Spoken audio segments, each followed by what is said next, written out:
The Green Revolution. At independence, about 75% of the country's population was dependent on agriculture. Productivity in the agricultural sector was very low because of the use of old technology and the absence of required infrastructure for the vast majority of farmers. India's agriculture vitally depends on the monsoon, and if the monsoon fell short, the farmers were in trouble unless they had access to irrigation facilities, which very few had. The stagnation in agriculture during the colonial rule was permanently broken by the Green Revolution. This refers to the large increase in production of food grains resulting from the use of high-yielding varieties HYV seeds, especially for wheat and rice. The use of these seeds required the use of fertilizer and pesticide in the correct quantities as well as regular supply of water. The application on these inputs in correct proportions is vital. The farmers who could benefit from HYV seeds required reliable irrigation facilities as well as the financial resources to purchase fertilizer and pesticide. As a result, in the first phase of the Green Revolution, approximately mid 1960s up to mid 1970s, the use of HYV seeds was restricted to the more affluent states such as Punjab, Andhra Pradesh, and Tamil Nadu. Further, the use of HYV seeds primarily benefited the wheat growing regions only.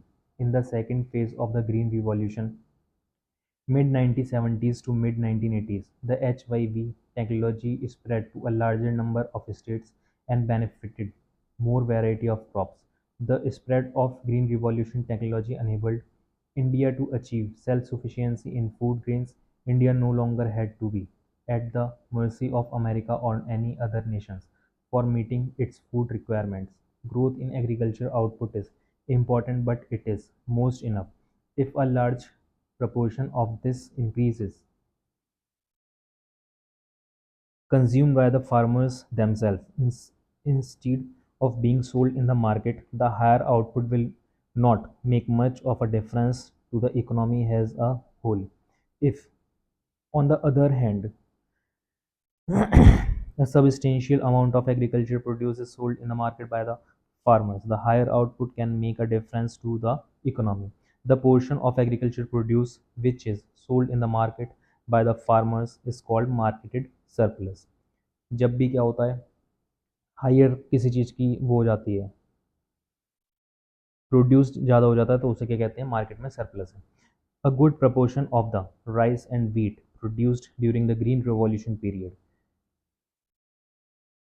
available as market surplus was sold by the farmers in the market. As a result, the price of food grains declined relative to other items of consumption. The low income groups who spent a large percentage of their income on food benefited from this decline in relative prices. The Green Revolution enabled the government to produce sufficient amount of food grains to build a stock which could be used in times of food shortage. While the nation had immensely benefited from the Green Revolution, the technology involved was not free from risk. One such risk was the possibility that it would increase the disparities between small and big farmers, since only the big farmers could afford the required inputs, thereby reaping most of the benefits of the Green Revolution. Moreover, the HYB crops were also more prone to attack by pests, and the small farmers who adopted this technology could lose everything in a pest attack. Fortunately, these fears did not come true. Because of the steps taken by the government, provided loans at a low interest rate to small farmers and subsidies fertilizers so that small farmers could also have access to the needed inputs. Since the small farmers could obtain the required inputs, the output on small farms equaled the output on large farms in the course of time. As a result, the Green Revolution benefit the small as well as rich farmers. The risk of the small farmers being ruined when pests attack their crops was considered considerably reduced by the services rendered by research institutes established by the government. You should note that the Green Revolution would have favored the rich farmers only if the state did not play an extensive role in ensuring that the small farmer also gains from the new technology. The debate over subsidies. The economic justification of subsidies in the agriculture is at present a hotly debated question. It is generally agreed that it was necessary to use subsidies to provide an incentive for adoption of the new HYV technology by farmers in general and small farmers in particular. Any new technology will be looked upon as being risky by farmers. Subsidies were, therefore, needed to encourage farmers to test the new technology. Some economists believe that once the technology is found profitable and is widely adopted, subsidies should be phased out since their purpose has been served. Further subsidies are meant to be benefit the farmers, but a substantial amount of fertilizer subsidy also benefits the fertilizers industry, and among farmers the subsidy largely benefits the farmers in the more prosperous regions. Therefore, it is argued that there is no case for continuing with fertilizer subsidies. It does not benefit the target group and it is a huge burden on the government's finance.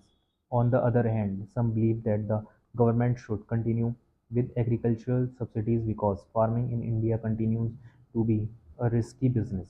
Most farmers are very poor and they will not be able to afford the required inputs without subsidies.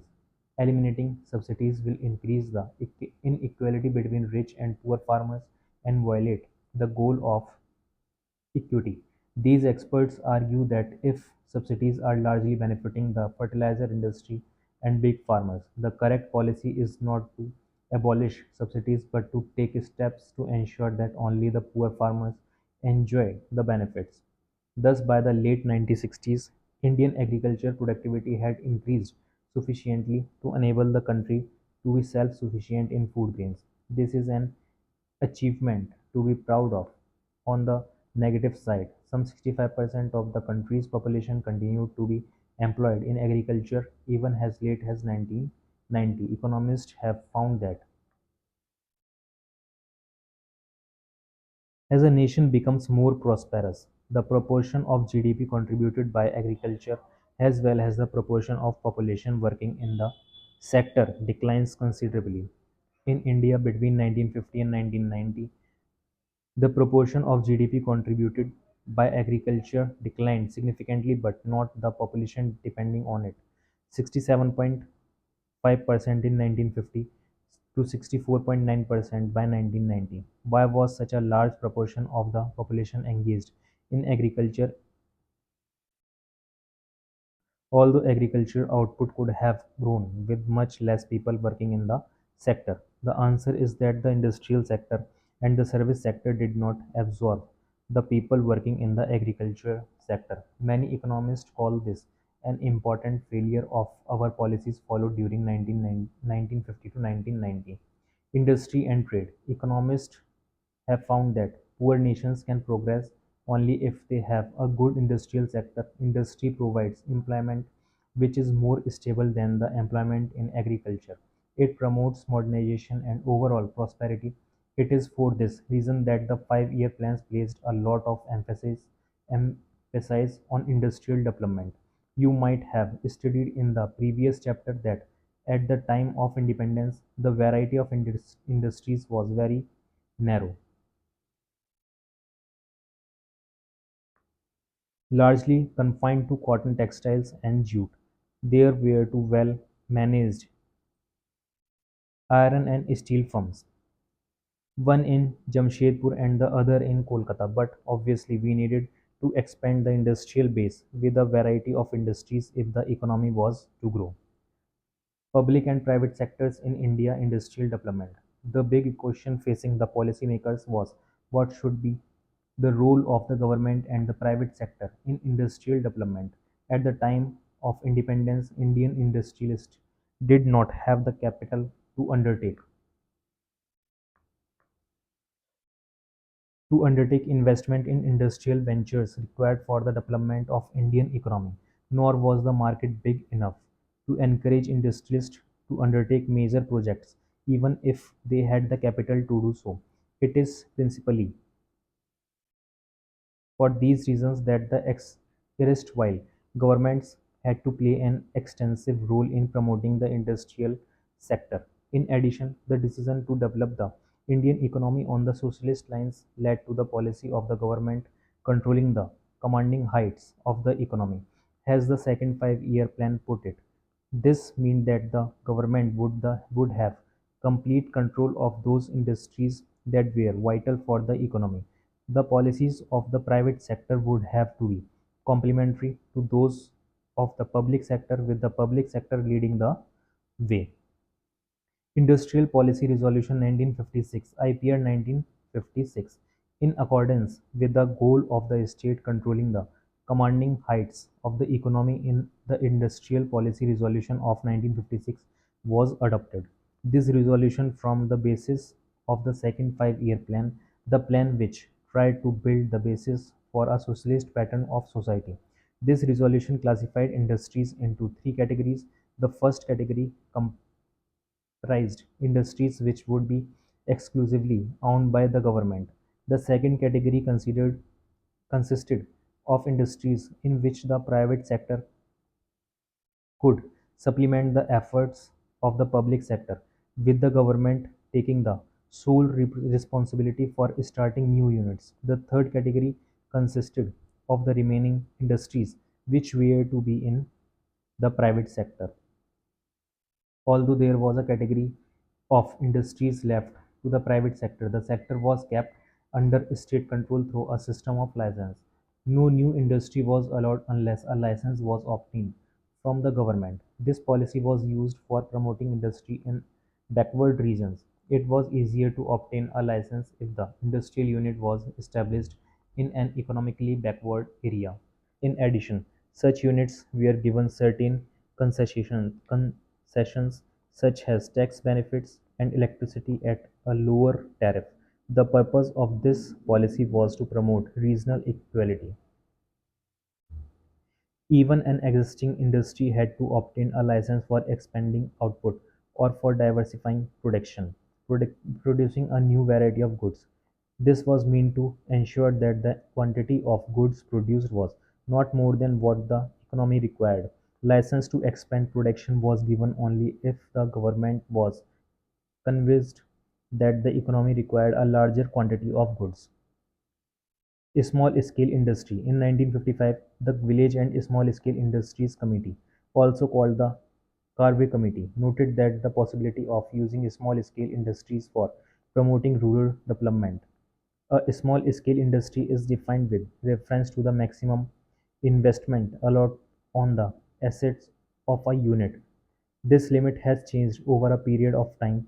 In 1950, a small-scale industrial unit was one which invested a maximum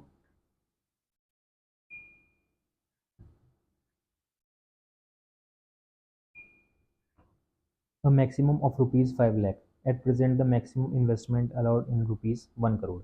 It is believed that small scale industries are more labor intensive, that is, they use more labor than the large scale industries and therefore generate more employment. But these industries cannot compete with the big industrial firms. It is obvious that development of a small scale industry requires them to be shielded from the large firms. For this purpose, the production of a number of products was reserved for the small scale industry. The criterion of reservation being the ability of these units to manufacture the goods. They were also given concessions such as lower excise duty and bank loans at lower interest rate. Trade policy import substitution. The industrial policy that India adopted was closely related to the trade policy. In the first seven plans, trade was characterized by what is commonly called an inward-looking trade strategy. Technically, this strategy is called import substitution. This policy aimed at replacing or substituting imports with domestic production. For example, instead of importing vehicle made in a foreign country, industries would be encouraged to produce them in India itself. In this policy, the government protected the domestic industries from foreign competition. Protection from imports took two forms: tariffs and quotas. Tariffs are tax on imported goods.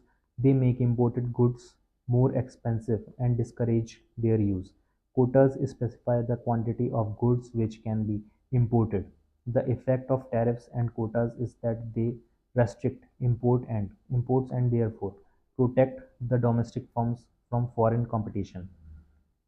The policy of protection was based on the notion that industries of developing countries were notion not in a position to compete against the goods produced by more developed economies. It was assumed that if the domestic industries were protected, they would learn to compete in the course of time. Our planners also feared the possibility of foreign exchange being spent on import of luxury goods if no restrictions were placed on imports, nor was any serious thought given to promote exports until the mid 1980s. Effect of policies on industrial development. The achievements of India's industrial sector during the first seven plans are impressive indeed. The proportion of GDP contributed by the industrial sector increased in the period from 13% in 1950-51 to 24.6% in 1990-91. The rise in the industry's share of GDP is an important indicator of development. The 6% annual growth rate of industrial sector during the period of commendable. No longer was Indian industry restricted largely to cotton, textiles and jute. In fact, the industrial sector became well diversified by 1990, largely due to the public sector. The promotion of small-scale industries gave opportunities to those people who did not have the capital to start large firms to get into business. Protection from foreign competition enabled the development of indigenous industries in the areas of electronics and automobile sectors which otherwise could not have developed. And in spite of the contribution made by the public sector to the growth of the Indian economy, some economists are critical of the performance of many public sector enterprises. It was proposed at the beginning of this chapter that initially public sector was required in a big way. It is now widely held that state enterprises continue to produce certain goods and services, often monopolizing them, although this was no longer required. An example is the provision of telecommunication service. This industry continued to be reserved for the public sector even after it was realized that private sector firms could also provide it. Due to the absence of competition, even till the late 90s, one had to wait for a long time to get a telephone connection. Another instance could be the establishment of modern bread, a bread manufacturing firm as if the